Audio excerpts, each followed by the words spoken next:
Global Health Friendship Forum. Thank you to each and every one of you for being here with us today. You are in for the celebration of the friendship between Taiwan and Canada and for paying tribute to Reverend George Leslie Mackay, who was the first Canadian to work and live in Asia, initiating 150 years of Canada's engagement in the East and marking the beginning of the Canada and Taiwan's friendship. We believe the friendship should continue, and the act of kindness should be remembered. Now, I would like to thank Taipei Economic and Cultural Office of Vancouver for their support and sponsorship, and especially Director General Li Xin Angel Liu, and Deputy Director of Journal Suji Chen. I would also like to thank each person in the audience. I know that many of you have traveled a great distance, especially Judy, from Ottawa, Ontario, right? Yes. And also take time off from work, a lot of you, and in order to be here. Your support and your decision to invest your time and energy into attending is to be applauded. So take a moment to give yourself a round of applause. My name is Liren Chu. I am the chair of the organizing committee.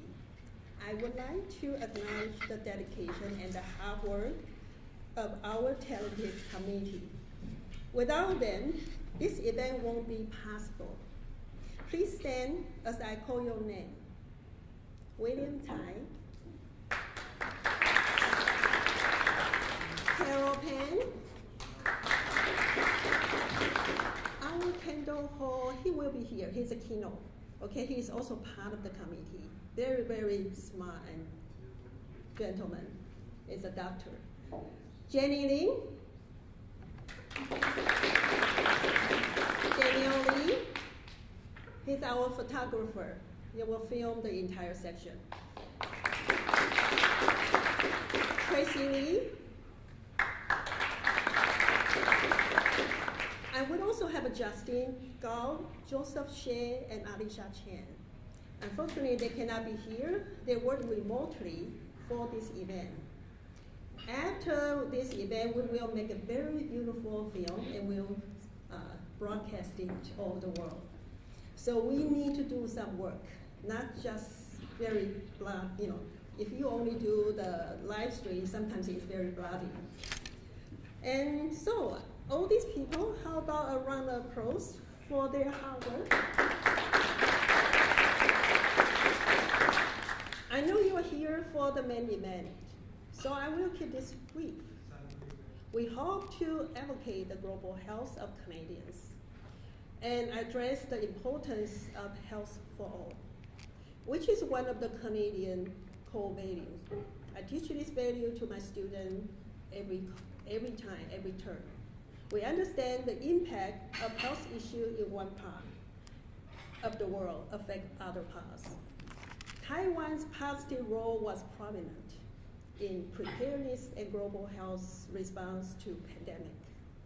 Canadians benefit from this pandemic management and PPE support at the beginning of the pandemic when COVID-19 information was obscure. As conscientious Canadians like us, we organized this event to support Taiwan to be included in the WHA, as well as to celebrate our relationship with Taiwan. Now we would like to play a video of the legacy of Reverend Mackay to start this forum, to remember. And following this video, Mr. Gertie Hungerford will comment on this video. Gertie Hungerford, he actually is related to Mackay, so he wants to talk about what he knows about Mackay. Thank you again for making time in your busy schedule to attend the Canada-Taiwan 150 Years of Mackay Global Health Friendship Forum. I am certain you will be glad you did. Now let us present Acts of Kindness, Legacy of Reverend Mackay.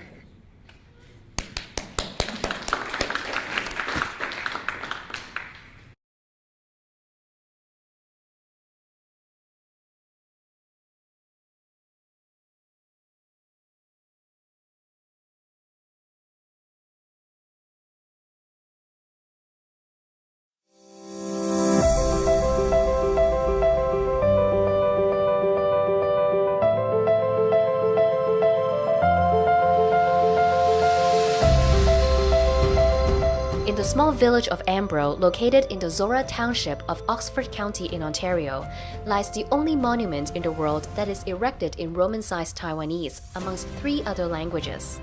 These provincial historical plaques commemorate Reverend George Leslie Mackay, the most famous missionary of his generation. Mackay was the first Canadian to work and live in Asia, initiating 150 years of Canada's engagement in the East and marking the beginning of Canada and Taiwan's friendship. On March 9, 1872, the 28-year-old Mackay was sent by the Canada Presbyterian Church to begin his overseas mission. He arrived in Tamsui, northern Taiwan, which was called Formosa at the time, and resided there until his death on June 2, 1901. He died at the age of 57 from throat cancer and is buried in a Tamsui graveyard he had built for his family and his students. During the 30 years in Taiwan, Mackay showed immense kindness and love to all the people. An unconventional character but sensitive to local needs, Mackay was famed for his peculiar methods in learning the Taiwanese culture from his students, studying the language from village boys, training the local clergy, and his unusual ways in extracting teeth. In 1878, he married a Taiwanese woman, Liu Changmian, or Minnie, and had 3 children. This bond became a symbol of love between Taiwan and Canada. Mackay's love and life's work left an impressive legacy. His dedicated contribution to Taiwan has won him the affection, respect, and gratitude from the Taiwanese people who called him the son-in-law of Taiwan. On October 11, 1881, a grand meeting of 1,500 people, including the people of Oxford County and the Premier of Ontario, Oliver Mowat, presented Mackay with a gift of $6,215 to build a college in Taiwan. This was Canada's first overseas development project. In 1882, Mackay founded the Tamsui Oxford College. With the leftover funds, he established the Tamsui Girls' School in the following year, making this the very first school for women in Taiwan. Minnie became the principal. The Oxford College eventually became Alethea University. In 2004, the university gifted Oxford County a large statue of Mackay, which proudly stands in the Courthouse Square in Woodstock. Mackay's life stories are woven into his famous black beard through various carvings. It's amazing what the man has accomplished over the years, and he was a man ahead of his time. Little did he realize, I don't think, when he first started, that he was going to take the first steps in amalgamating or making friendships between the Western world and Taiwan. And it has lasted for 150 years. Let's hope it lasts for another 150 years, and we can only build on our strengths and our association and our work in cooperation with the Taiwanese people in Taiwan. And the only way we can do that is just keep getting stronger and better. Mackay's vision to establish schools in Taiwan was further fulfilled by his family. In 1914, his son George William founded the Tamkan High School. The school crest bears a maple leaf, while the Mackay clan tartan is represented in the school uniforms. Every year on June 2nd, students pay tribute to Mackay at his grave on campus. The Tamkan High School has a sister school partnership with the Woodstock Collegiate Institute in Ontario, where biannual student exchanges take place. Canada's generosity towards Taiwan was not just limited to education. Mackay also distributed medicine and performed simple operations. In 1879, with $3,000 donated by the widow of a sea captain who also happened to be a Mackay, the Reverend built a clinic in Tam Shui and named the clinic after the captain. In 1912, a new hospital was built in Taipei under the name of Mackay to pay tribute to the Reverend. Over the last century, Canadian doctors and nurses have practiced in the Mackay Memorial Hospital, which remains one of the largest medical networks in Taiwan, with 5 branches in 3 cities and the addition of a large medical college in 2009. Aside from the hospital, several schools, and 60 chapels, Mackay also founded a museum in his hometown of Tam Shui. The museum housed important relics of natural history and of Taiwan's unique cultures, which he used for his college classes. In 1893, Mackay brought almost 1,000 artifacts to Canada. They were later displayed in the Royal Ontario Museum, making the ROM the custodian of the oldest collection of Taiwanese Aboriginal artifacts in the world. The clothes seen here are the only set of Kavalan bridal clothing left in the world. To this day, Mackay's museum continues to showcase and revive Aboriginal cultures. I was a missionary in Taiwan with the Presbyterian Church in Taiwan for 12 years. When I came back to Canada, I began to think, how could we do more to promote Taiwan-Canada relations? And I realized that George Leslie Mackay was already a hero in Taiwan, but had been totally forgotten in Canada. So we began to work on reviving his memory in Canada. As we began to do more research on Mackay, both in Canada, United States, and Taiwan, we began to discover this man was unlike any other 19th century missionary of his day. We discovered that Mackay really is a forerunner of the contemporary values of equality and anti-racism and cultural respect, which we aspire to in Canada today, which makes him not just a bridge between Taiwan and Canada, but a symbol of what it means to be Canadian for us today. The 2001 centenary of Mackay's passing marked an important milestone for Canada-Taiwan relations. The Canadian Mackay Committee was organized in Toronto to promote this special friendship between 2 countries through the recognition of Mackay. Taiwan issued a Mackay commemorative stamp. Part of the ROM collection was sent to Taiwan for the exhibition Treasures Preserved Abroad, which resulted in a national sensation. Tam Shui marked an official annual Mackay Day and became a sister city with the Oxford County. This incredible alliance sparked various international exchanges, including an invitation for the Ingersoll Pipe Band from Oxford County to Taiwan and a returning visit to the Tam Shui Canadian Festival in 2010. Since 2001, visits to Tam Shui and Oxford College became a regular stop for Canadian politicians and civic leaders visiting Taiwan, further linking Mackay's story into this extraordinary friendship.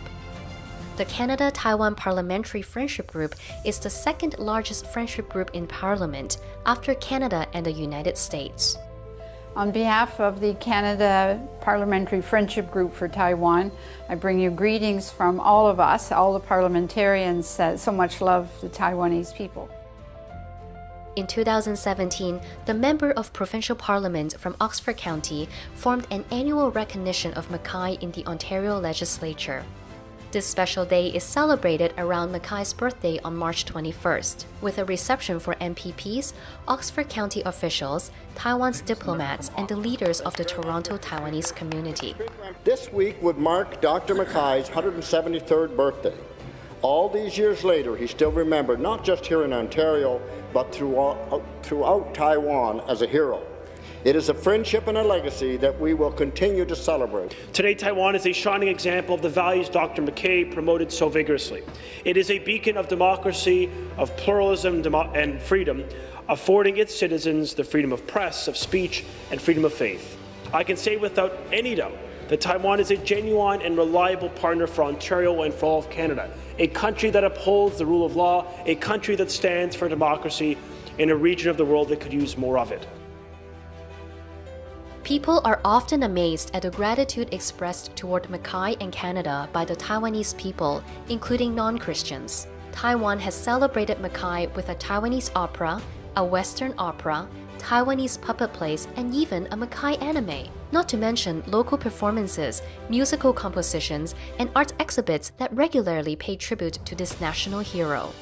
In Canada, writer Bill Butt wrote a musical theatre piece called The Black-Bearded Barbarian, which was performed in Ambro in 2018. When Canada desperately needed PPE to combat COVID-19 in 2020, the Taiwanese people responded immediately.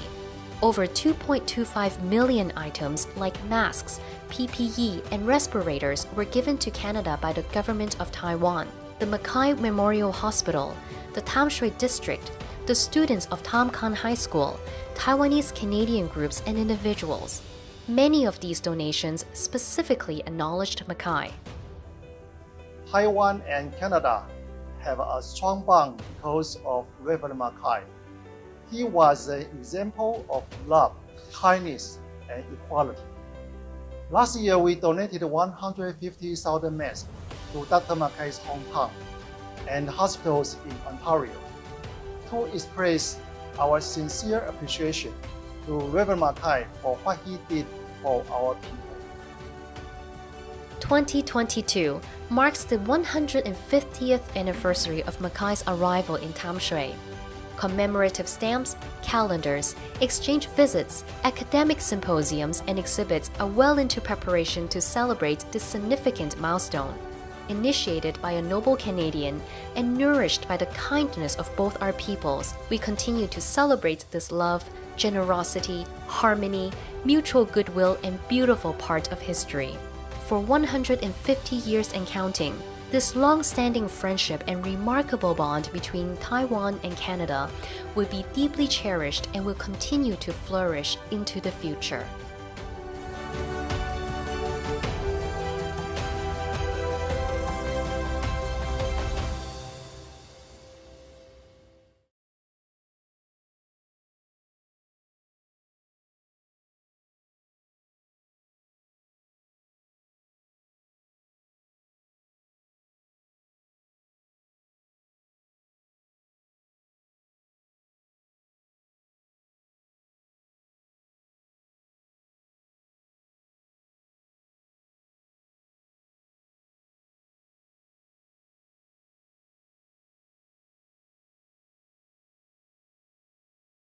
谢谢你们邀请我来，今年我的表哥马杰，Mackay was my ancestor's first cousin, and together the two of them went off around the world to do amazing adventures and to share amazing friendships.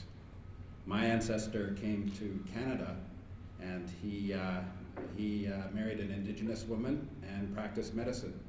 And Mackay did the same thing in Taiwan. My ancestor went on to be remembered in Canada as the name Fort Mackay in the oil sands is named after him, and he had a great impact on the Northwest Territories. And similarly, Mackay had an amazing impact in Taiwan. I am so proud of the relationship that my family has with Mackay, and I love that term that he is the Nushu, the son-in-law of Taiwan. When I was younger in the 1990s, I had the opportunity to go to Taiwan and to live in Taiwan. So I lived in Taipei and had an opportunity to see the hospital and to learn about the legacy of Mackay. I have a copy of From Far Formosa, which is the book, the biography about Mackay. And the amount of respect for him and the emotion and the friendships and the bridge that he creates in Taiwan, particularly in Danshui and also in Taipei, it's amazing. He's sort of like a bridge between Canada and Taiwan, and really the first bridge. And so in Chinese, sometimes you say Hua Chao, but I think he's more like a Jia Chao.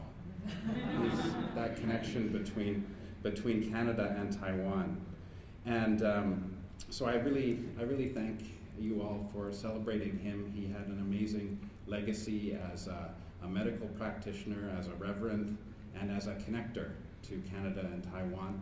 I know he has left a legacy as well with his children. Coincidentally, his grandson, Ross Mackay, who I had the privilege to meet a few times, grew up in Canada, and he decided to go and do Arctic-related work. So he had a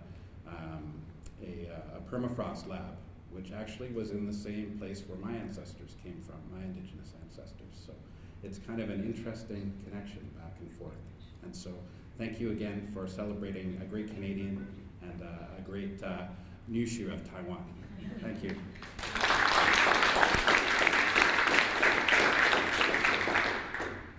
My name is William Chai, and I just would like to have some briefing for today's agenda and the housekeeping details. In the first one, we will have the welcome remark, and after that, we will have the VIP addressing. The third, we have the group photo, and fourth, today, we have the keynote speaker by Dr. Kendall Ho. And in the final, we will have the closing remark.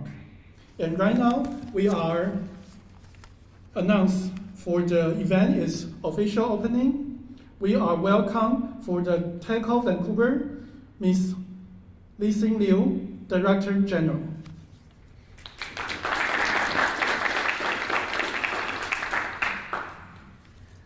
Dr. Cho and members of the Global Taiwan Medical Association Canada chapter, and thank you for hosting this wonderful event for Taiwan. And I'm honored to have the opportunity today to see Ms. Judy Sgro, Chair of the Taiwan-Canada Parliamentary Friendship Group, and Don Davis, an MP for Vancouver, BC, and our best friends of the Greater Vancouver Taiwanese community, Mayor Brody, and MLA Henry Yao, and also Kenny Chu, our former MP representing Vancouver area 2, and also City Councilor Chuck O. And also we are pleased to have the political director from the American Consulate here in Vancouver, Song, to join us for this meeting. Yesterday we have all watched with excitement and appreciation the QP session between our Foreign Affairs critiques, Mr. Michael Chong and Prime Minister Justin Trudeau, who said that it is Canada's long-term position that it is in support of Taiwan's inclusion into the multilateral bodies to make sure Taiwan's voice is heard. And also, we are glad to learn that many Canadian members of parliaments joined their European counterparts from 34 countries, including, in total, there are 1,504 parliamentarians co-signing a letter to the WHO Secretary General, urging him to send Taiwan an invitation to this year's WHA meeting. Also, we have the U.S. President Joe Biden signing into law to support Taiwan regain its observer status in the WHA meeting.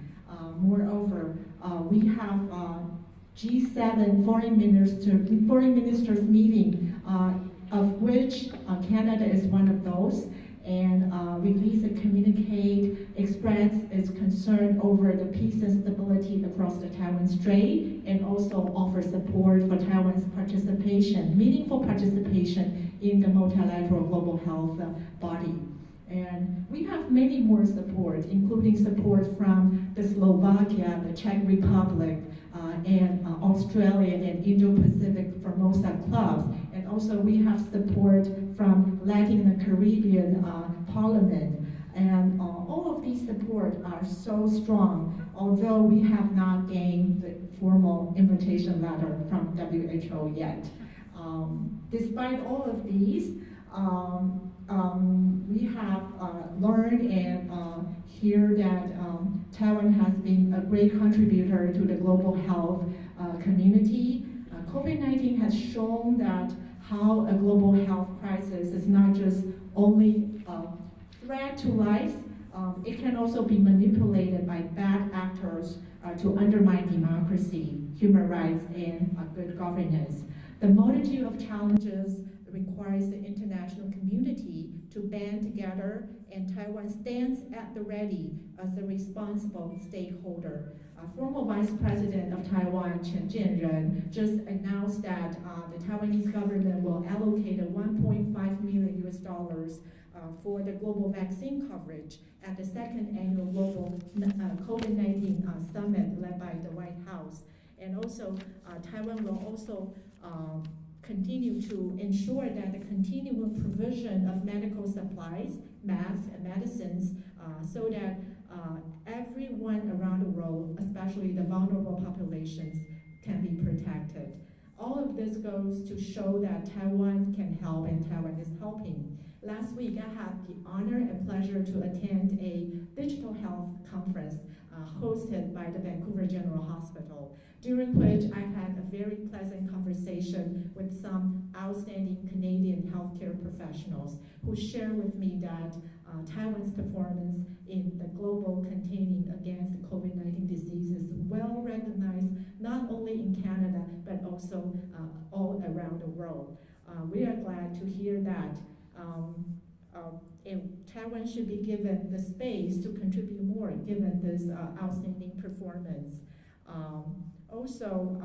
Within this context, I think Canada can play a leading role in facilitating Taiwan's return to the global health network by leveraging its position at multilateral institutions.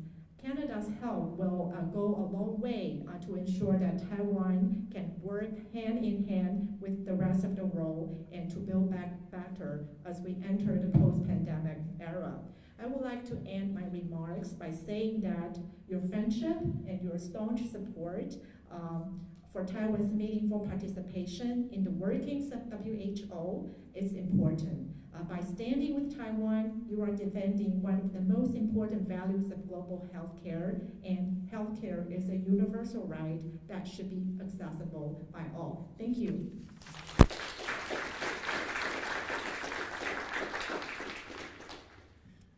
Yes, and today we have the friends from the east side. So we are welcome for the MP, Judith Groh, and to have some words for us.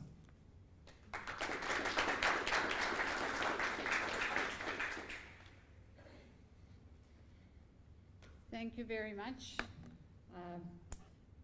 Very glad to be here.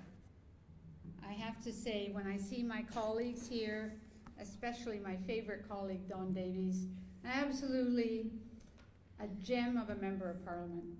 He puts people forward, issues forward, and I don't know who's in his writing and who can show support for Don, but I have to say, he's a gem of a member of parliament. He's an example of what members of parliament should be.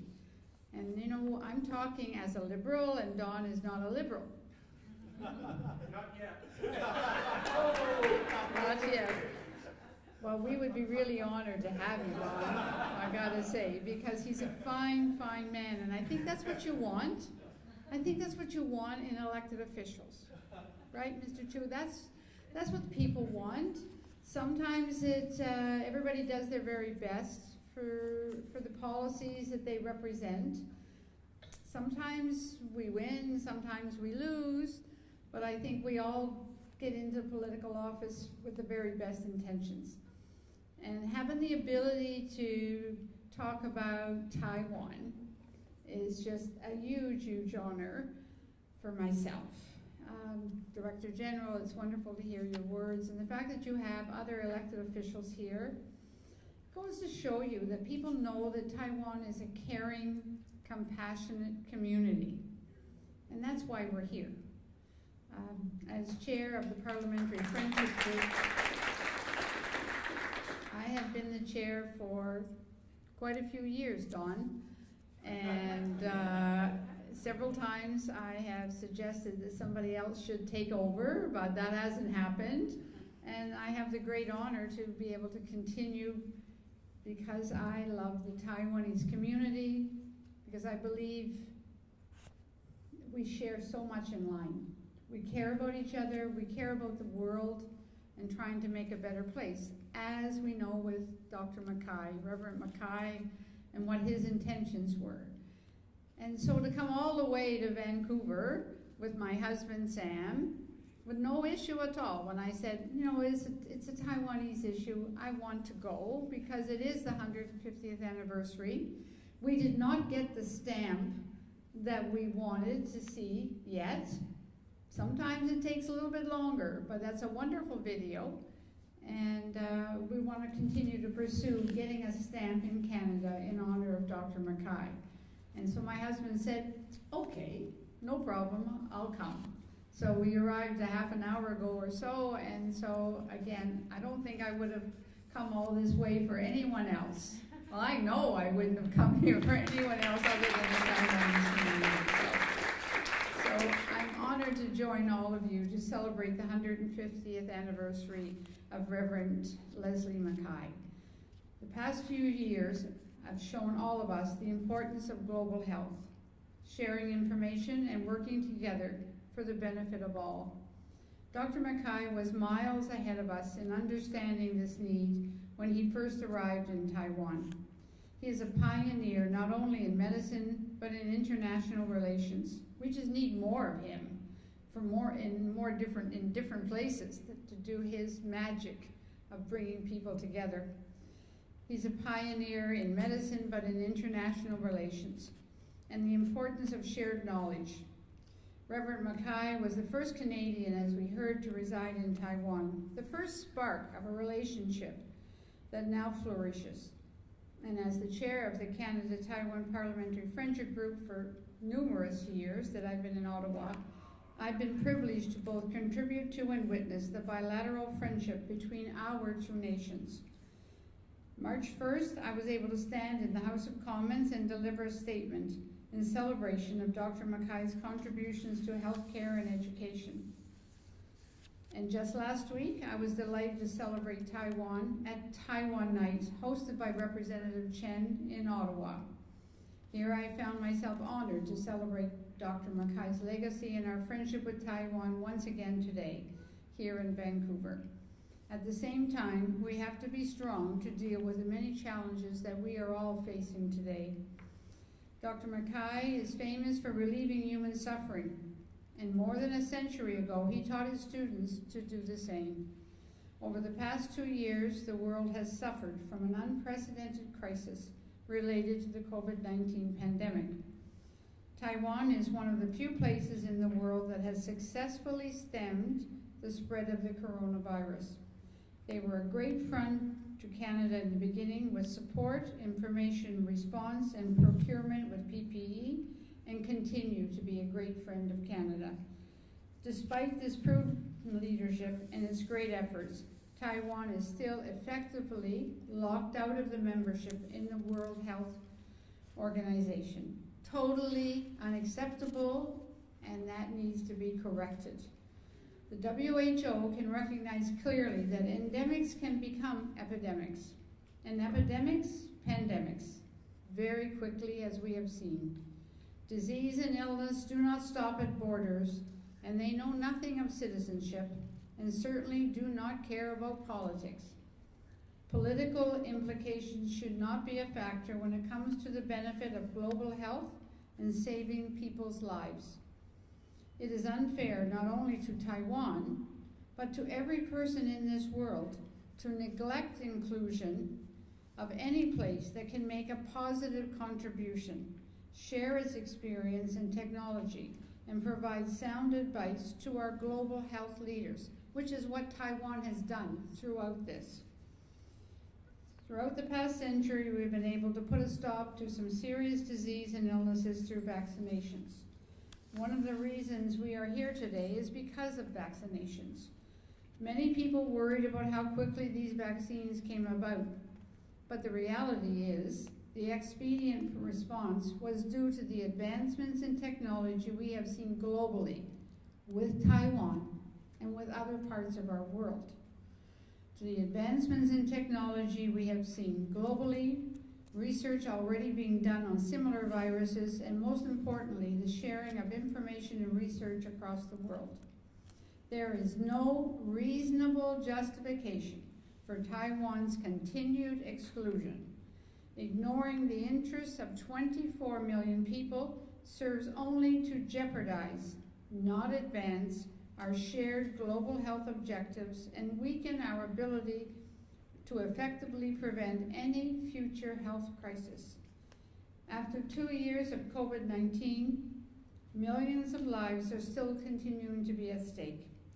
It is a powerful reminder that our inability to adapt our global institutions to meet the requirements of the 21st century can result in a catastrophe. A quote attributed to Sir Francis Bacon, but one I am sure many remember from the Schoolhouse theme song, is that knowledge is power. Let's not deny ourselves the power to take on any future health crisis by denying ourselves the knowledge that Taiwan has to offer. Thank you very much for having me here today. Thank you for the continued good work that all of you do to advance the well-being of Taiwan and Canada and to protect all of us in this world that we live in. Thank you so much for the invitation to be here. Thank you.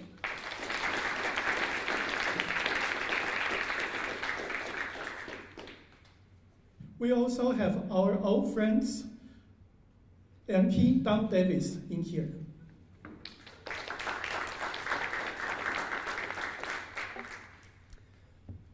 Good afternoon, everybody. Honorable Judy Scrow, Director General Liu, Mayor Brody, Councillor Chuck Au, MLA Henry Yao, distinguished guests all, Dr. Lauren Chiu. Ladies and gentlemen, it is such an honor and a privilege to be here today. I want to start by doing a bit of a land acknowledgement and acknowledge that we do gather today on the territory of the Coast Salish people, the Squamish, the Musqueam, and the Tsleil-Waututh people whose by grace we live, work, and play. First of all, I have to say to my wonderful colleague, the Honorable Judy Scrow, if you keep talking like that, I want you to come to Vancouver much more often. And Richmond, yes, we are in Richmond. Mayor Brody is quick to point out. No, it is such a pleasure to work with such accomplished colleagues as Ms. Scrow.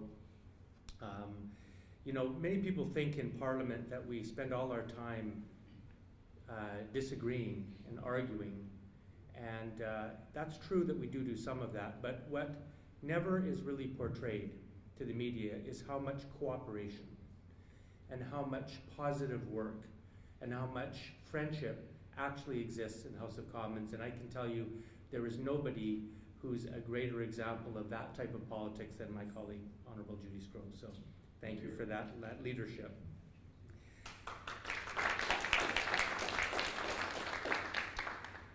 You know, today it's such a wonderful time. We're celebrating 150 years of Canada's engagement with Taiwan and the Far East, and we're celebrating the work of not just an outstanding Canadian, but I would say an outstanding global citizen, George Mackay. But you know, when we think back to what happened 150 years ago, it strikes me that we share much in common with what was happening then as now. And that is the importance of friendship, the importance of health, and the importance of connection.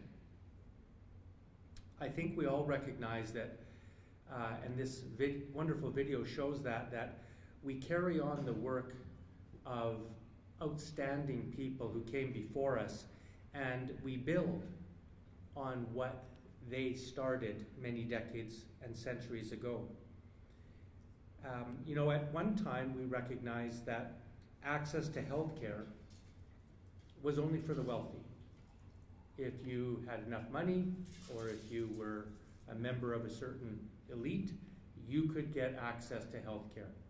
But we know that millions and millions of people suffered and died as a result of not having access to health care, that even a small amount of which would have made all the difference. Canada, like Taiwan, has recognized that injustice, and we have worked to address it. And so both Taiwan and Canada have built strong healthcare systems that provide good access to everybody, regardless of their ability to pay. And that's something that we share today. You know, I said that that today we see the value of the importance of connection. And it just struck me that if you look at the connections we have today, the connection of Ontario and Taiwan, and then we have the connection of Ms. Sgro coming from Ontario here today, connecting us. It strikes me that Taiwan plays a very important role in the world. Taiwan seems to have this magical ability to unite, to bring people together. And there's no better example of that than what happened in Parliament in the last 2 weeks. You've already heard Ms. Sgro and Director General Liu talk about the absolute need for Taiwan to immediately be accepted into not only the World Health Association, but also the World Health Organization, and not as an observer, as a full 100% participant.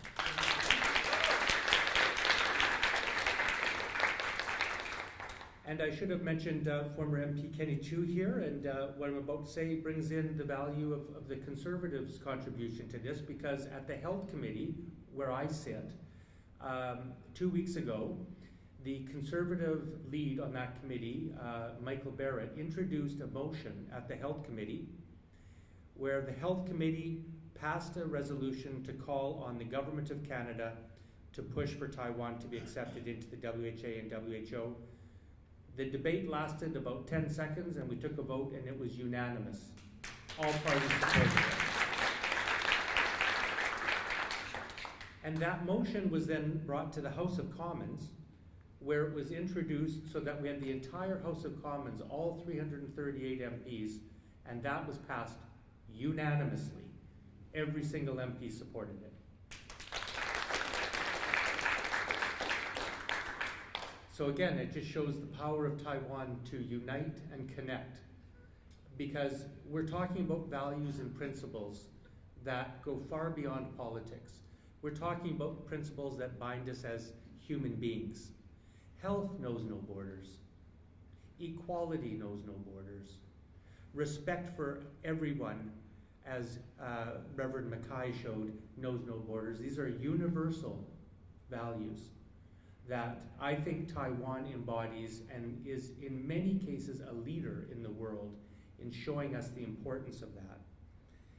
I want to spend just a moment or two on where we're at today, because our job, as proud as we are of our healthcare systems, and I'm not as familiar with Taiwan's as Canada's, we're very proud of our universal healthcare in Canada.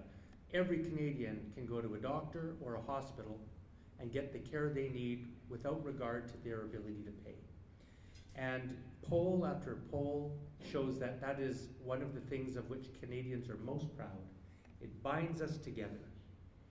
But we know that the job is not done, because there's many other aspects of healthcare that remain inaccessible to too many people.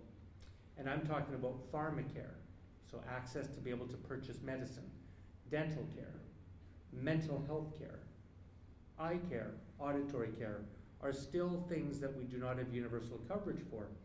And so I'm also proud to say that this Parliament, we are, I think, in the greatest spirit of Dr. Mackay and that spirit of friendship and uniting and connection, working together, where in this case the Liberal Party and the New Democrats have signed an agreement where we this year are going to bring dental care to millions of Canadians this year, next year, and the year after.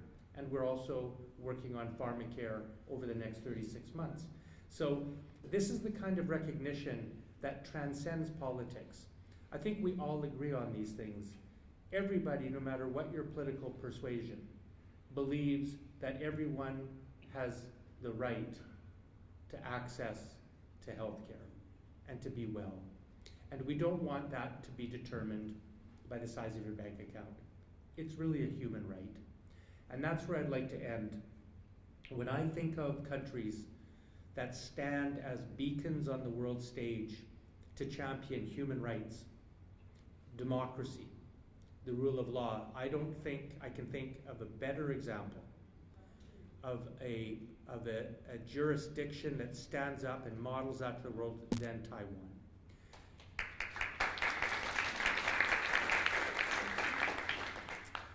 And so maybe, like Dr. Mackay was such a leader, maybe Justin Trudeau will be the father of pharmacare, the father of dental care, maybe along with Jagmeet Singh. Maybe there'll be two parents, hopefully.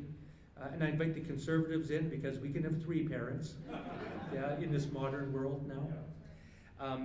And I will conclude by just saying that I had the privilege of going to Taiwan 10 years ago now. It's time for me to go back. Director General Liu. And I saw firsthand what a remarkable place that is. And so the friendship that we have between our two people, I hope, deepens and grows. And we work together to make the world a better place, not only for Taiwanese people, not only for Canadians, but for everyone on our planet.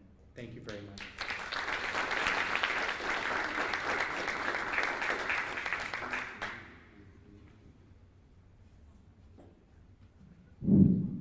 We also have other friends from the Ottawa, and P friends has sent the video to celebrate for this one. In 1872, George Mackay laid the foundation of Canada and Taiwan's long-lasting friendship. Since then, our two countries have worked well together and deepened the ties that were formed 150 years ago. During the COVID-19 pandemic, it became clear the world needs more of these partnerships so that we can all work together to tackle hard problems, especially when it comes to global health.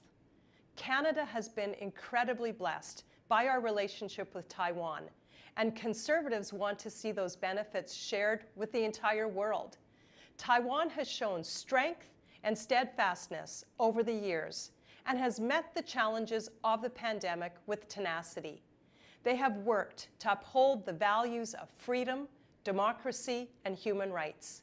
That's why Conservatives believe that Taiwan's voice deserves to be heard in international forums, especially the World Health Organization. When it comes to global health, Conservatives believe that Taiwan has earned a seat at the table. We know that by working together, the world can better prepare and meet future challenges head-on. On behalf of the Conservative Party of Canada, please accept my best wishes as you enjoy today's forum and as you celebrate 150 years of partnership between Canada and Taiwan. Thank you so much. Merci beaucoup.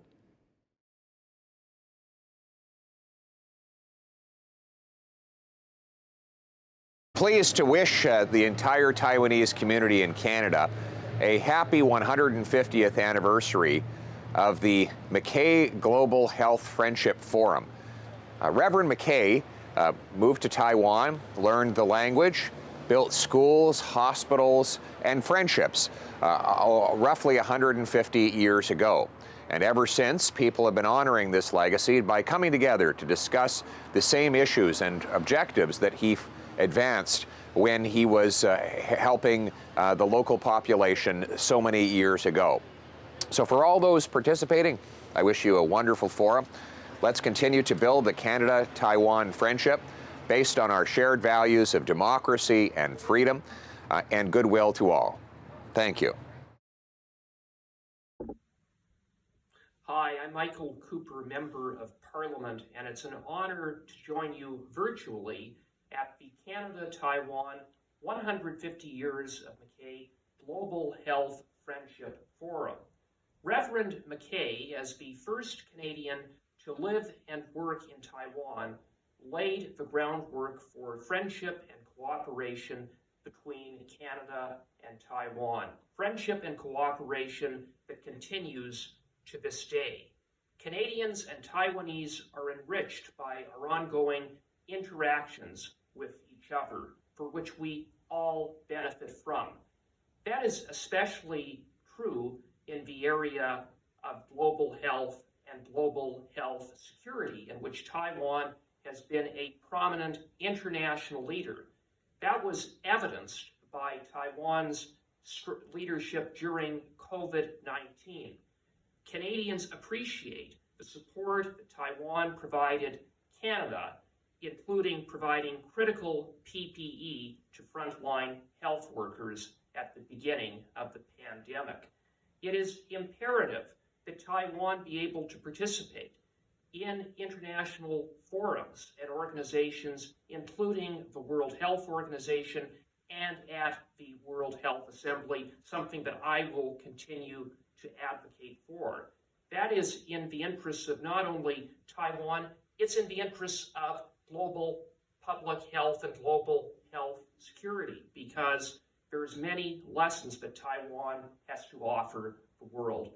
Again, thank you for allowing me to participate virtually, and I wish all participants the very best. Dr. Chiu, distingués invités du Forum d'amitié Canada-Taïwan Mackay sur la santé mondiale, mesdames et messieurs. C'est un grand honneur pour moi de vous transmettre mes salutations de la Ville de Québec. George Leslie Mackay a vécu jusqu'à l'âge de 57 ans, mais au cours de sa courte vie, il a apporté à Taïwan le véritable esprit de grâce, de compassion et d'encouragement. Il convenait parfaitement à Taïwan, un pays dont les citoyens sont distingués, industrieux et tellement accueillants. Quant à moi, ma relation avec Taïwan a commencé il y a seulement quelques années, lorsque j'ai rencontré mon bon ami, l'ambassadeur Winston Win-Chan. J'apprécie vraiment son amitié et nous convenons tous les deux que la croissance des relations entre nos deux pays est d'une grande importance stratégique et d'une grande valeur pour nos populations respectives. Taïwan est un modèle international pour trouver des solutions innovatrices à une multitude de problèmes et pour créer des partenariats mondiaux, notamment en ce moment en matière de santé publique. Bien que certains rejetteraient le leadership mondial de Taïwan en matière de préparation et de réponse sanitaire mondiale aux pandémies, il est impératif que les experts taïwanais soient autorisés à participer à l'élaboration des politiques de santé mondiale. Nous devons accroître les partenariats Canada-Taïwan et également finaliser un accord de protection des investissements étrangers pour nos deux pays. Avec vous, je suis heureux de célébrer l'amitié entre Taïwan et le Canada et de rendre hommage au révérend George Leslie Mackay. Merci. I want to send my greetings on this 150th year in celebration of the inaugural visit of Reverend George Mackay from Canada to Taiwan.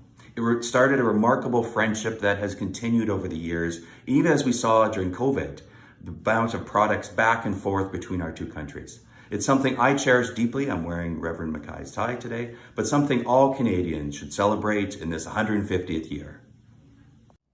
Hi, I'm Dr. Robert Kitchen, Member of Parliament for Souris Moose Mountain. While I cannot be there with you in person, I would like to extend my best wishes for a productive and successful Global Health Friendship Forum as you celebrate 150 years of friendship between Canada and Taiwan. I was very fortunate to take a trip to Taiwan 5 years ago and have been an advocate for Canada and Taiwan's continuing relationship ever since. During the outset of COVID-19 pandemic, Taiwan became a model for the world with its impressive level of preparedness and its generosity with respect to providing PPE support to Canadians who badly needed it. We are so grateful to Taiwan for its selfless act during a time of global upheaval and uncertainty. Taiwan is a major player when it comes to global health, and I firmly support Taiwan to be included in the World Health Assembly, as I feel that they have so much to offer the world. I will continue to advocate for this, and I hope that as time passes, Canada and Taiwan's relationship will only grow stronger. Congratulations on a milestone 150 years of friendship, and may there be at least 150 more. Hello everyone, my name is Henry Yao, MLA for Richmond South Center. I'm going to echo my colleague before I start. I want to acknowledge and speak to everybody from the traditional and unceded territory of Musqueam, Portland, Tawas, and Coast Salish people. I thank them for honors to live, work, and play on my ancestral land. It is extremely hard for me right now to follow such an elegant speech by both member of parliaments. I don't even know how I'm going to my speech. But I'll try my best. I think one thing we do want to pay attention to, which is the 150-year of friendship forum, is to realize what the pandemic has done to our society, to our global citizenship. If we look back, while Canada is still not aware what is happening in Asia, Taiwan already taking multiple steps ahead, preparing its boundary, preparing its airport, and preparing citizens to fight against the pandemic. Taiwan's experience when dealing with SARS could have been shared and reduced so many lives from being lost and so many families from broken. So I want to take a moment to encourage everybody to continue our advocacy, to realize, as many of my member of parliament's colleagues mentioned earlier, pandemic and disease do not know borders. They do not know citizenships.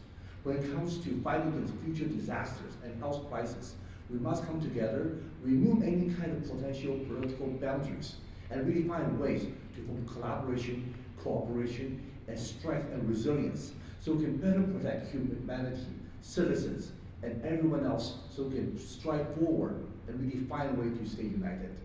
I know many of my colleagues mentioned earlier was lovely speech. I don't want to echo too much. I do want to take a moment to thank all my both members of parliament from the federal government, and we as a provincial government looking forward to your leadership and partnership to better guide us as we move forward to support stronger collaboration in the future. Thank you, everyone.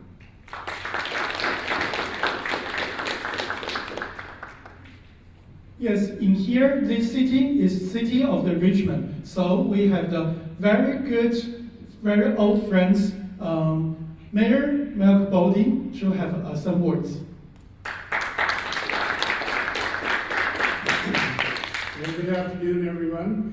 I echo the words of MLA Henry Yao. So many eloquent words have been spoken about this important relationship, how advanced the healthcare system and what important progress has been made in Taiwan on the world health scene. So I will not repeat it, but I haven't heard anything with which I have any disagreement, and I certainly would not know why there has been a reluctance to admit Taiwan to the WHO and WHA for that matter.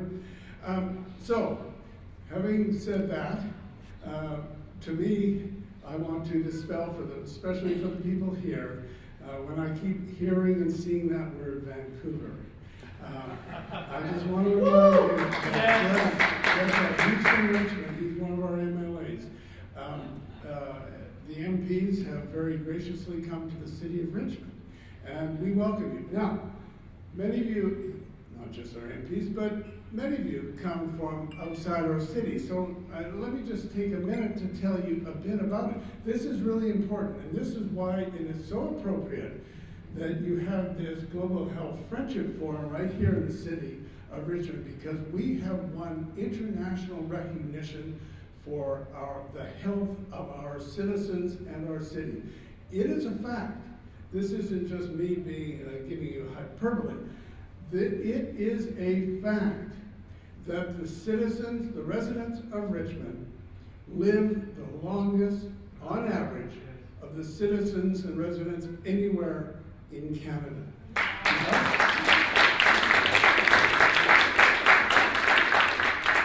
And of course, that's a tribute to many factors. The national average is around 80 years on average. The residents of Richmond live, on average, over 85 years. And so, of course, you have some people who live well past that. And it is a tribute to the lifestyle and the demographics and so many factors and great health care here in our city. I just want to emphasize for our visitors about the city.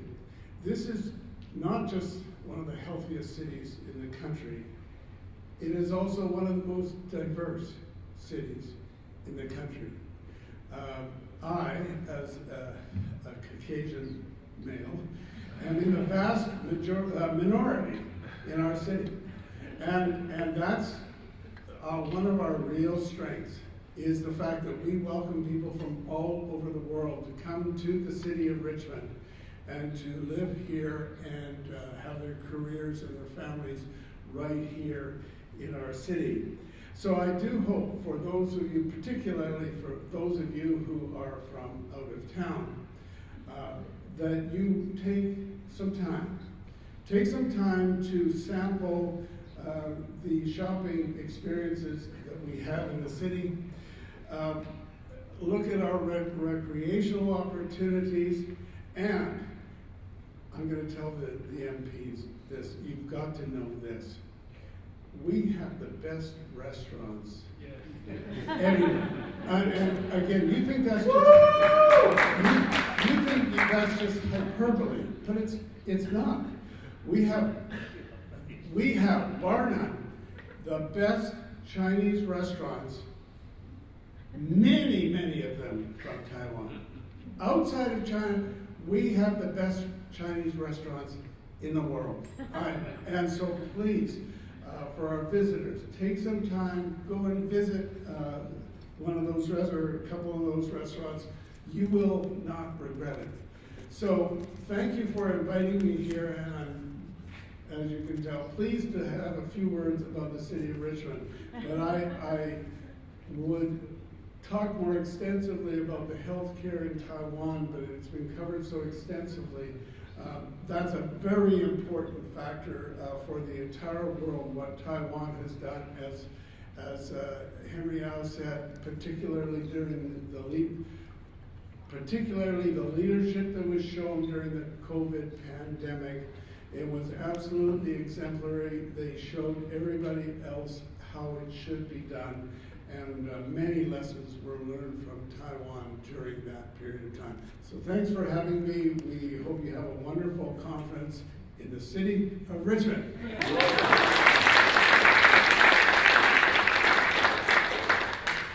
Yes, I would like to echo for the mayor, not only for the big category for the Chinese restaurant, we have the best Taiwanese restaurant in Richmond. Yes, right now we welcome the City Councilor Jack Au.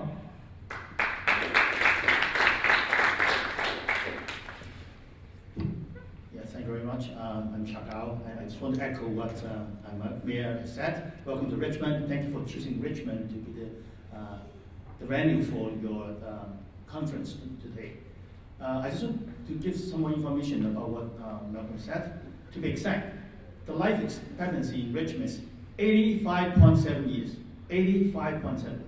And the national average is 81.1. So we are living 4 years longer than the average.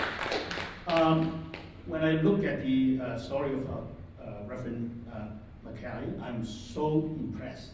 And to be honest, as a Canadian by choice, I was an immigrant from Hong Kong. I'm so proud of a native Canadian for what he did in Taiwan and what he symbolized as the values of not Richmond, but Canada as well. To be compassionate, always ready to help, and to be grateful at all times. I think this is the values of Canada. And I was in Taiwan in 1999 when the big earthquake happened in Taichung. And I was honored to be the leader of the medical team to Taiwan. The only team from Canada at that time to Taiwan because of reasons that you understand. And when I was there, I have to say that I was so well served by the people, and they welcomed us, and we built a very strong bond emotionally. So I think the friendship between Taiwan and Canada is very strong, and especially in Richmond, we have such a huge Taiwanese community, and they have big contributions to the growth and development of our city. I can say that, I think the mayor would agree, we are indebted to their contributions in many ways, and they have made Richmond a better place for not just the Taiwanese people, but for all people in Richmond. So thank you very much for your contributions.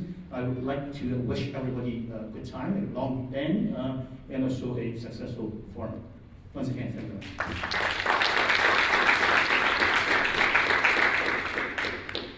So right now we will have some group photo together. And before for the group photo, I would like to acknowledge today's we have lots of the friends in here.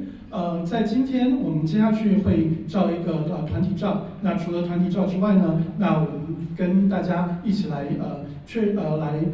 谢谢一下今天参与的贵宾。我们今天除了代表处的各位的主任、组长以及处长到现场之外，我们侨界还有许多的一些朋友。我们有大温哥华华侨界联合主席王美琴委员，我们谢明珠主席，我们的蔡春松委员是，抱歉，我念的比较快。我们的张立仓委员，我们刘慈欣委员，我们的吴丽珍咨询委员，我们张光良咨询委员。我们的陈慧领会长，结人会的陈慧领会长，我们台湾温哥华交流协会的杨胜凡会长，我们台湾大学林佩瑶会长，那工商会林玉勋会长，世华工商妇女会的辅导会长吴继平吴会长，还有我们台湾同商会的巴黎会长，同时我们还有张大力牧师也在现场。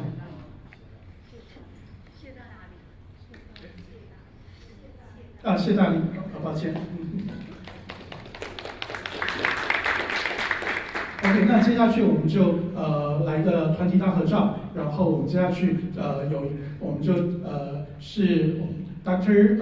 Kendall Ho for the keynote speaker. So we have the group photo, and after that.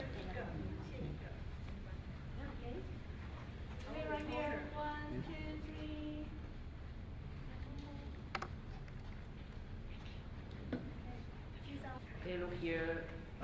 1, 2, 3. Again, 1, 2. Sorry, 1, 2, 3. All right, right here. Okay, 1, 2, 3. Okay, so you're coming in. Okay, one more. 1, 2, 3. Whoops.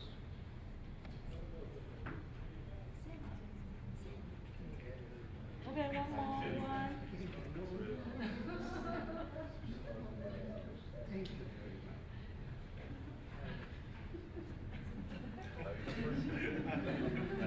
You should stand behind Judy.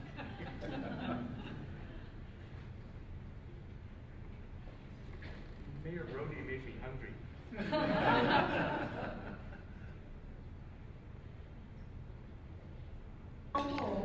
Is an emergency medical specialist, and he is also a professor in the UBC Faculty of Medicine Department of Emergency Medicine, and leads the Digital Emergency Medicine Unit.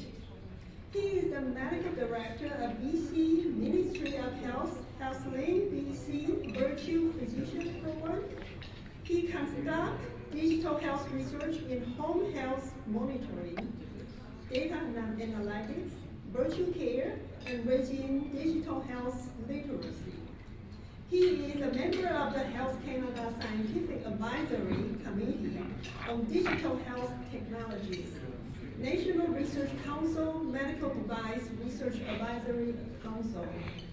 He chairs the Canadian Association of Emergency Medicine Digital Emergency Medicine Committee. He is a member of the Canadian Virtual Care Task Force, the International Medical Informatics Association Telehealth Working Group, and the International Federation of Emergency Medical Novel and Advanced Technologies Special Interest Group. I have to read this because it's so difficult for me to remember all these kind of titles. Kendall Ho.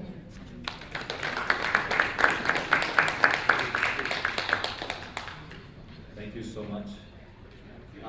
Director General Liu, Honorable MP Judy Schwo, Honorable MP Don Davis, Honorable MLA Henry Young, Honorable Mayor Malcolm Brody, and Honorable Councillor Check Out, Dr. Laren Chiu, Mr. William Tsai, honorable guests, ladies and gentlemen.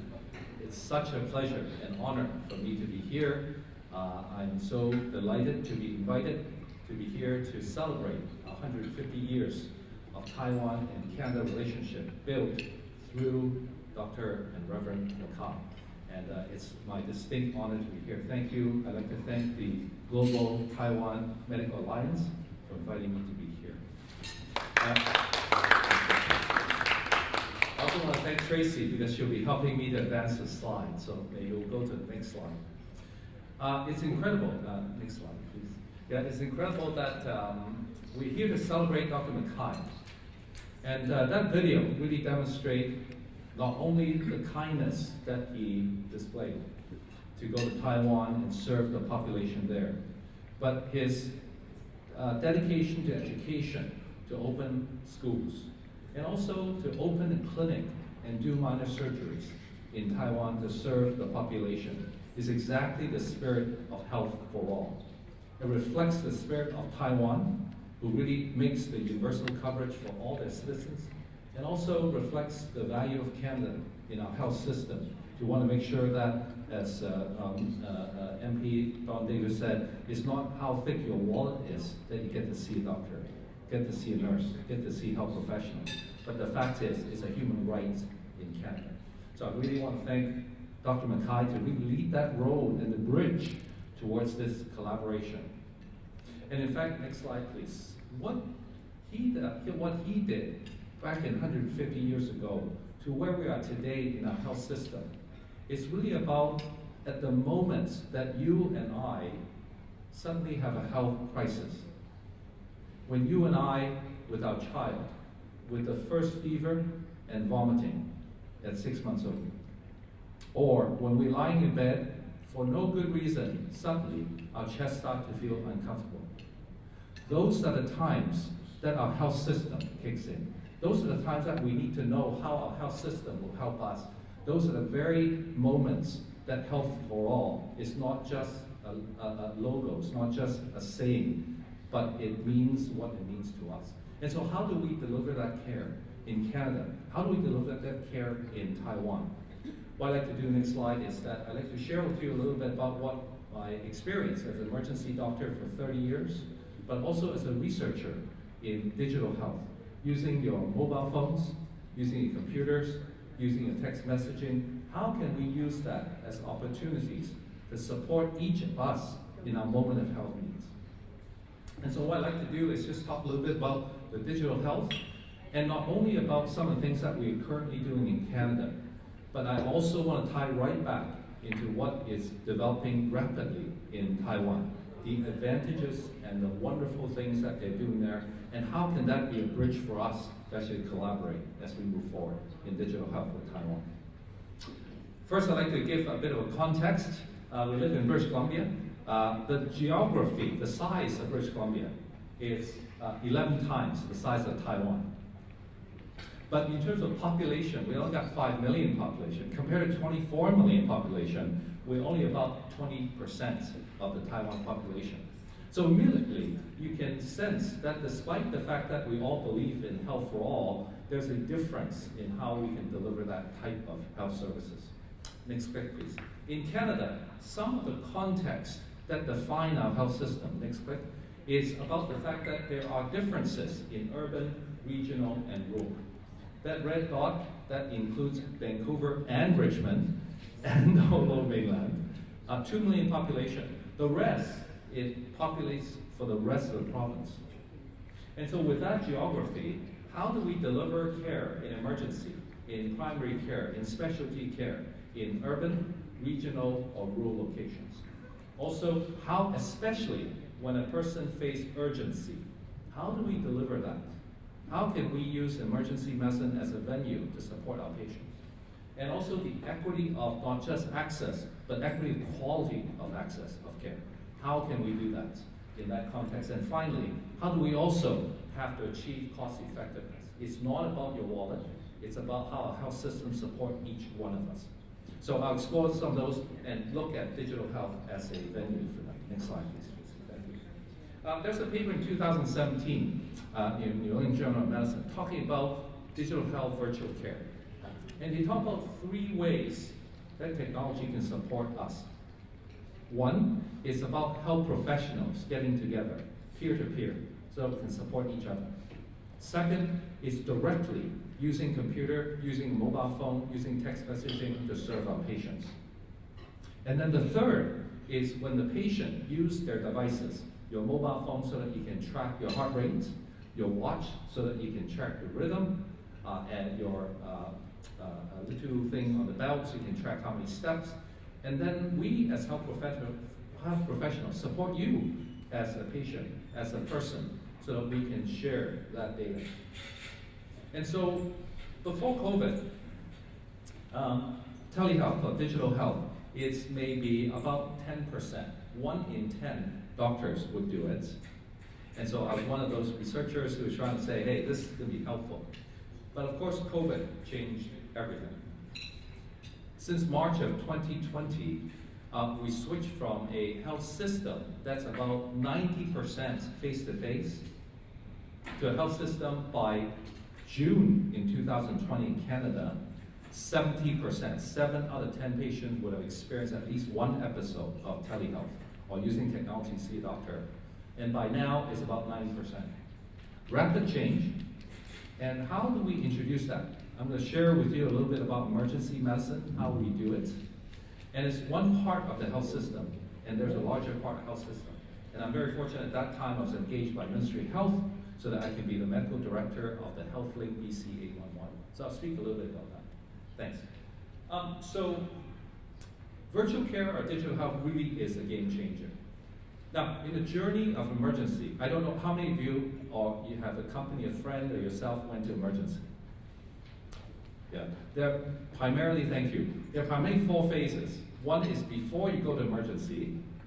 Secondly is while you're in the emergency department. And third is you may end up seeing a specialist or get admitted to the hospital. And fourth, hopefully, you get discharged from emergency, so you don't need to. So in each of those phases, digital health can make a difference, and we're introducing across Canada a system to improve care. I'm going to start with triage, the start of coming in. Next slide, please. Across Canada, different provinces have a system of calling 811. I don't know how many of you use it. 911, of course, is called an ambulance. But if you have a medical urgency, you're not sure whether you need to go to the hospital. In British Columbia and many provinces across the country, you can call 811. And so this service in British Columbia has been going on for about 10 years, a decade. And so the nurse would answer the question. But when COVID hit, suddenly the volume went up by around 7 times. It's not just the volume, but the complexity of the question of this new disease. Wow, if I got COVID, how do I know? Will I spread to my family? Would I die from it? Do I need to go to hospital? And as we learn and continue to move forward, health professionals all learn together. And so HealthLink BC very fortunately invited a group of us as physicians, emergency doctors, to establish a virtual service in 811. We have 4 functions of what we want to do. Number 1 is when patients call in, we want to be able to address their information. My child vomited with fever at Friday night. I can't get a hold of my family doctor. Do I need to go to the hospital? So we want to address the facts. But we also realize that at that point, the parents are quite anxious for a good reason. And we want to pacify and give them reassurance in that situation. Secondly, we want to make sure, especially in the beginning of COVID and now, even more important, is to preserve the emergency departments and urgent care centers for those people who need the inpatient care. So that this line becomes a triage line to support those that don't need to be there and keep them safe at home. Third, we want to make sure that the patients understand how to navigate the health system, not just on that one moment, whether you need to go to emergency or see a family doctor. But we want to make sure that we share the information so that if in the next 2 or 3 days you get better, you don't need to see a doctor. If in the next 2 or 3 days you get still kind of coughing, short of breath, well, you should check out your family doctor. But if you get worse and worse, it's very important that if you hit these markers, you got to go to the emergency department. So we want to give our patients the information to know how to navigate our health system. And then finally, we want to make sure that in this episode of care, that we link them back to the family doctors. So we pass the information back to the family doctors, their nurse practitioners, their clinics, so that their caregivers, know what happened to them. Next slide.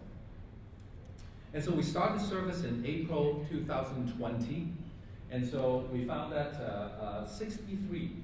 out of 3 callers are females. Not surprising, because some of them are patients themselves, but many of them are caregivers. Caregivers to their children, to their husbands, to their parents. And so we got 2/3 of females.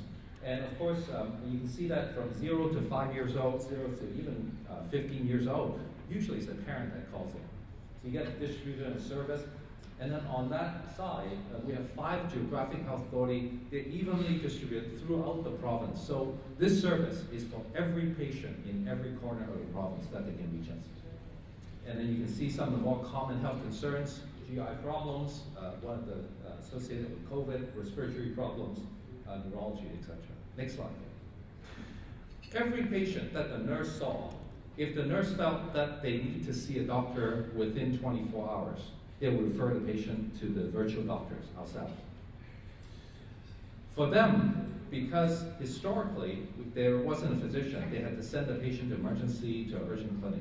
But because we are there and we can see the patient within about 20 to 25 minutes, that the nurse has fulfilled its duty to refer the doctor. And for us, we're able to find that since by the May of this year, we've seen 80,000 patients now since the beginning of service. That we found that in the first 2 columns, 7 out of 10 patients, we can help them to avoid going to the emergency department or urgent care in the first day. Either in the first column, they go see the family doctors, or the 34%, after the call, they could stay home safely. They don't need to go see a family doctor unless it's necessary, but we give them information, equip them if they need to. So about 1/3 of patients, we're able to solve the problem through either phone call or we escalate to a video. But 15.8% of those, we say, this is not an indigestion. Don't wait for 24 hours. You got to go to emergency now. And so it's about appropriate use of our services, our emergency department also in that case. Imagine that we, about 21% of the time, we actually need the video. Now, in a weekend, my kids are now 26 and 28. But I remember, even as a doctor, when when my kids were growing up, especially my son at 6 months has the first episode of fever, I worried a little bit. But then, myself, my wife, we're doctors, so we didn't worry that much. But for those individuals, those parents who are not physicians, not nurses, that's very anxious on a Friday night. To be able to reassure them and say, this is not unusual, you just need to watch for these things. There's a funny case. There's a mother who has a toddler who fell off the bed about 5 foot onto the carpeted floor and then called in half an hour later and said, my son is having huge pain in the foot and it's very, very swollen. But I'm worried about COVID. Do I need to go to the hospital to get an x-ray? And so what we did was we said, well, why don't we go on video? And so the mother's very, very technically savvy. So within about 10 seconds, the mom was able to get onto the video. And so as she turned the camera to the son, we couldn't find him. We lost him. And for the next 30 seconds, we're chasing him down the hallway and chasing up the stairs. And so after that video, within about 5 minutes, I said to the mom, well, in this case, maybe we can just watch it a little bit. If the kid doesn't complain about pain in the next few hours, just leave it. Don't go to church.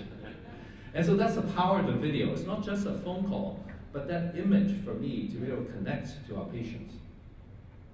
Here's an example of a young couple, 30-year-old female, who called in about 3 months ago. And she called in because she was tested positive for COVID, and she was getting more and more short of breath.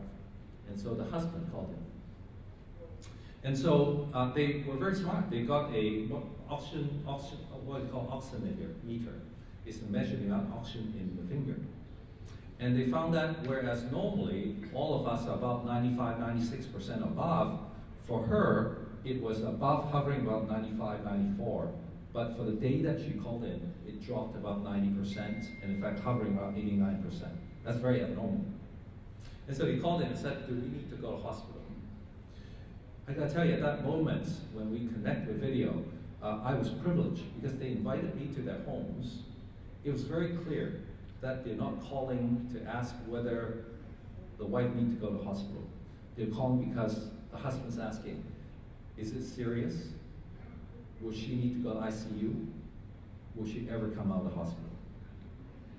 It was a privilege for me to be able to spend the time with them to say, hey, there are therapies in the hospital. Go as soon as possible. There are these different options. And in fact, we can help you. And statistics on your side, because Omicron is not as severe as Delta. Those are the moments that are not just about health for all, not just about access, not just about quality. It's about human interactions. And we need a system to be able to do that. And I can't do it unless I have this digital technology. Next slide, please. And so if you're interested, we publish our paper on the system. If you're interested, check it out. Let me move on. So we talked about triage. Let's talk about, next slide, the actual delivery of health services. How many of you do shopping and think about going to the mall? I still do. I remember I grew up, there was a famous company called Woodward's. They have $1.49 days, and so I would go there and do my shopping. But when I talk to my kids now, they're shopping, the first thing they think about is Amazon, right? When we talk about emergency, I suspect many of us are still thinking, well, I have an emergency, I better go to emergency department. Why can't we change our mindset? So that if you have an emergency, let's go online first. If you're not having severe crushing chest pain. Of course, in those cases, just call 911 to go there. But in most cases, for example, the next slide, Tracy, thank you, that in Ontario, in Sunnybrook Hospital in Toronto, a big city in Canada, they have opened up their emergency department so that people can actually go to the website, actually sign up and check and see an emergency doctor online. Now, of course, there are cases that get screened out. You got crushing chest pain, don't go here, call 911. But the availability of this is a game changer. Next slide. Here's the CHIO, the famous children's hospital in Ottawa Hospital. They also, at the beginning of COVID, opened a virtual line to see pediatric patients. And so they published a paper, next slide, that very early on talked about the experience about that. A very, very popular service. Many parents call in, get their children seen. Next slide. But here's a lesson for us. In December 2021, because it was so popular, but also because of the health system, the emergency department is so busy that they had to close it. They can't staff it enough. And so we need to learn in our health system also not only the advantage, but what are things that we need to think about to prepare our health system. Next slide. Next slide. Great, thank you. So here's another example in Hamilton. What they do is they do a regional approach. It's not just one hospital, CHIO or Sunnybrook, but the whole city of Hamilton with the 3 hospitals, including adult and pediatric hospital, that they actually set up a service for their patients so that they can actually go see the doctors, so that the system is more able to absorb the volume. So here's some Canadian examples of what we can do. Next slide. So about peer-to-peer, physician to physician, nurse to nurse. In Canada, in British Columbia, here's 2 different places in British Columbia. Vancouver General where I practice, I've been very, very fortunate. I've got colleagues. If there's a major car accident, 10 people come in, I can call my bone doctor, brain doctor, heart doctor, chest doctor to come and help me with a group of nurses helping together. Here's Stewart, BC, a rural center. Very competent family doctor, very competent nurse there. If there's a very sick patient there, they will serve them well. But just imagine if there's a car with 4 victims and flipped over.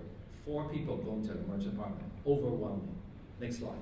And so we have now set up, for the last 2 years, a peer-to-peer system so that the rural physician can contact a specialist immediately to support them in Stewart, BC, or anywhere in British Columbia. And so we have 3 lines where there's emergency, pediatrics, and maternity, and child and newborn. We also have quick reply lines of specialists: rheumatology, hematology, blood, joint issues, pain management, and we're now talking with trauma surgeons together so that we can deliver this team-based care virtually in any part of British Columbia. In any part of British Columbia. So that we, thank you too. And we are working with Ontario, by the way, to set up the system together so we can share our learnings. so that patients can really get the type of service that we need. One very positive side effect, there's a community who historically, for the last 20 years, when a mother gave birth, they get sent to a hospital in a nearby larger community. In fact, there was a premature baby that was born in the community because it was coming very fast, and we followed the patient for last week. And with virtual care, we were able to support that baby to be born in that community. And this has not happened for 20 years. It's just heartwarming for the mother, for the family, for the community to embrace that today. Next slide. I think I have to accelerate. I apologize, I'm going a little bit too slow. And so the final piece is about follow-up. When you go home, in this case is a US example, that people were sent home with an oxygen meter. So we monitor the person who has COVID so that they can stay home safely, and if it drops too low, bring them back to emergency. Next slide. We've been doing a scale-up study in British Columbia for the last 4 years for heart failure patients. When we send them home with oxygen saturation, weight scale, blood pressure, heart rates, and also symptom checker to say, hey, how are you feeling? And with that, next slide, we found that in 3 hospitals, Vancouver General, St. Paul's, and Kelowna General Hospital, that the patients on average has a reduction of need to visit hospital by 79%. In the next 90 days, reduction in rehospitalization of 87%. The cost has decreased anywhere from 58% to 71% if they get into hospital. And their health quality of life improved by 101%. You say, okay, Kendall, what do you mean 101%? We use a scale. The scale is up to 100. The scale before they come to hospital is 33. By the time they discharge, followed by 90 days, is 67. And that's why it's 101%. As a researcher, I get excited about this. But next quick, as a doctor, I'm very excited about this. The patient says, this is the best I've felt in 2 years. This is the longest I've stayed out of hospital. I may not let TELUS, which is the company that provides us technology, I may not let them in the door to collect the technology after 90 days. People who have not seen me for a while feel that what a difference, even your voice is stronger. Those are the moments where technology is only an enabler, but at the end of the day, it's about making our patients feel better. Next slide. We are also doing some data, the big data, AI, artificial intelligence, whatever it is, that the term that you use. But to me, it's about taking the data, in this case, a group of patients with high blood pressure. Very fortunate I get to work with Chinese University in Hong Kong and also Stanford University on this study that we look at. Usually for blood pressure variations, the high number and the low number, if you're in the top quarter that you have lots of variation, we start to worry whether you have increased stroke or not. But by looking at the data and using computer, we actually can cut down from 33% to the actual true risk of 14%. And so we can screen the patient much sharper, we can risk stratify them much better, and we can dedicate our publicly funded resources to that 14%, as opposed to the other 19% that really doesn't really benefit from this service. Next slide. And so I'd like to wrap up with this, but before I do, I just want to highlight the incredible development in Taiwan.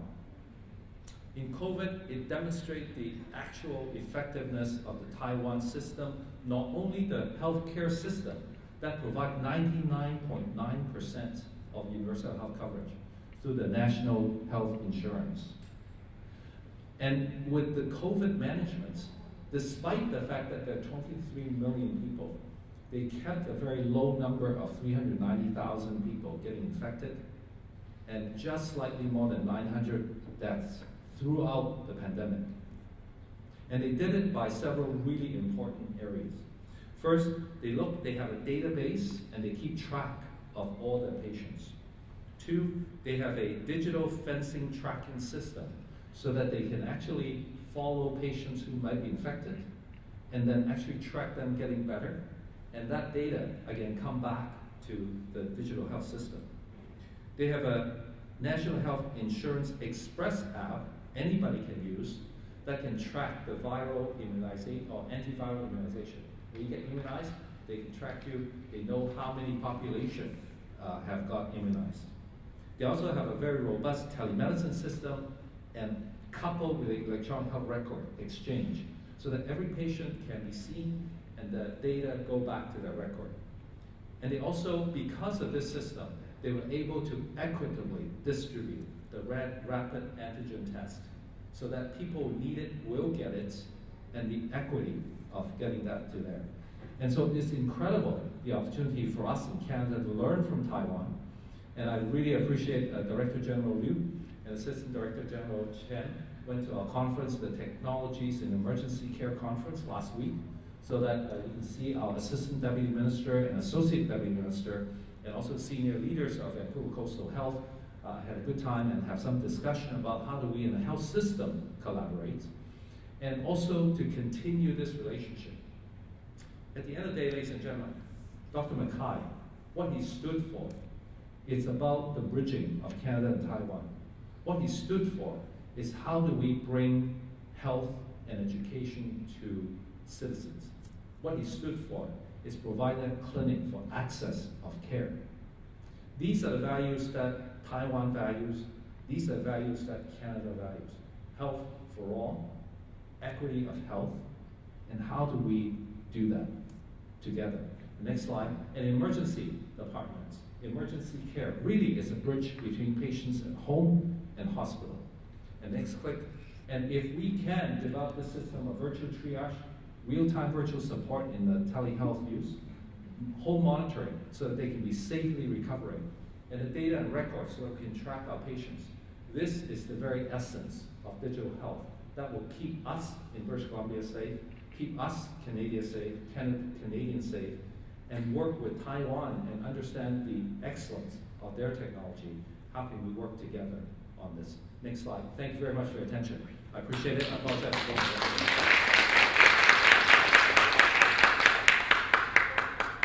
Sorry? Absolutely. Absolutely open for your comments and questions and your thoughts. I know it's very late, but still give me an opportunity to ask. Yes, please. If we call 811, is it only English service or have other different language? Yes, thank you. So if we call 811, there are different language services. When you call in, you can actually say 普通话, Mandarin, or Cantonese. They will have a translator for you. Now, at this time, when you see a nurse, that translator will follow the nurse. But at this time, for the physician, the translation doesn't extend to the physician yet. But that's one area I'm working on to make sure that we will get to that language so that we can serve our different population and speak different languages. Thank you very much for your question. Yes, please. Could I ask you? Please. Yeah. I have 2 visitors with VGH, but Burnaby General Hospital. Yes. Emergency room in the last few months. I want to ask you why I had to stay to wait for the whole day, to wait for the doctor in the emergency room. Thank you very much for that. First, I'm sorry you had a bad experience of the wait.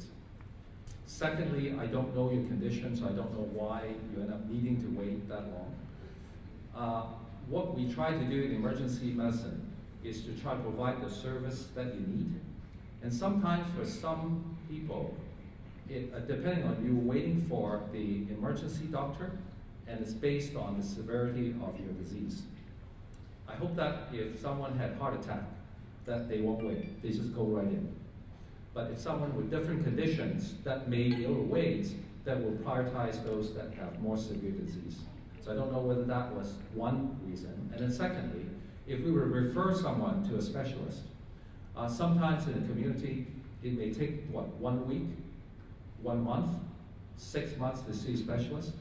But sometimes when we do that, the person can get to see a specialist faster. So I don't know in your context why you're waiting for the doctor. Again, I apologize. I know it's not a great place to wait. I know. It's horrible when you're sick. That's the last place you want. But I hope that what they did was to help you as best they can. Yeah. Please. Why does that make a difference?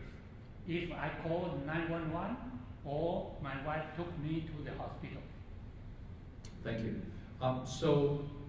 In terms of determining your severity, it does not necessarily matter whether you call 911 or you go in yourself. Now, on the other hand, I highly recommend if you have a severe illness, if you have a stroke, if you have a heart attack, call 911. Because en route, the 911 person will communicate with us already. And so if you're sick, we actually prepare a bed for you, you go right into the bed. For example, if you have a heart attack, you have a stroke, we'll treat you right away. But once you arrive in the emergency department, if you're not those cases, then we have a triage nurse to decide whether the person come by ambulance is more urgent or the person driven in by the family is more urgent. And then at that point, we decide how urgent we treat you. Hopefully that process helps a little bit. But again, I apologize, I don't understand your situation, and so I can't fully answer your question at this time. Thank you. Great. Thank you so much.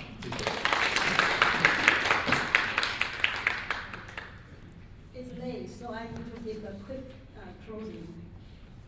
So I would like to conclude this event by thanking you all.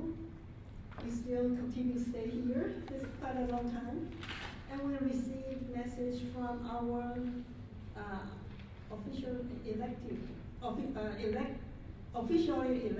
for their affirmation of our relationship with Taiwan and for their support for Taiwan to be included in the WHA.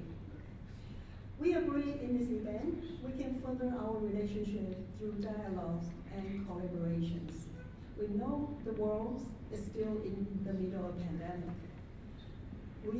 Right now we have Omicron, and we don't know what will be the next. And digital technologies not only help us get through COVID pandemic, they also improve our lives now and will be in the next decade. That is what I can see. And I heard Canadian healthcare professionals last week in Dr. Ho's event. He was the host, was the chair of the event. And I heard those doctors say, we want digital innovation now. Canadians need that. Taiwan has successfully utilized technology to help the world jointly combat the pandemic. And like Dr. Ho suggested, it might be a good opportunity for us to collaborate, to work together to improve the global health. It has been a fantastic time today. Our event will be broadcasted all over the world. And now we are connected with Taiwan, the US, Europe, and elsewhere. I keep getting message because we organize the event in all these areas. So this is not the only area we organize this event, and we still see a lot of parade in Europe and Taiwan. So now this event is finished, of course, but it doesn't really stop it here. And it will soon be time to be thinking about organizing another event. And I know I have enjoyed today enormously, and I hope you too. And I hope you enjoy dessert. Really thanks to the Taipei Culture and Economic and Culture Office of Vancouver again. And ladies and gentlemen, that is my final words. Be safe home. I'll see you in our next event.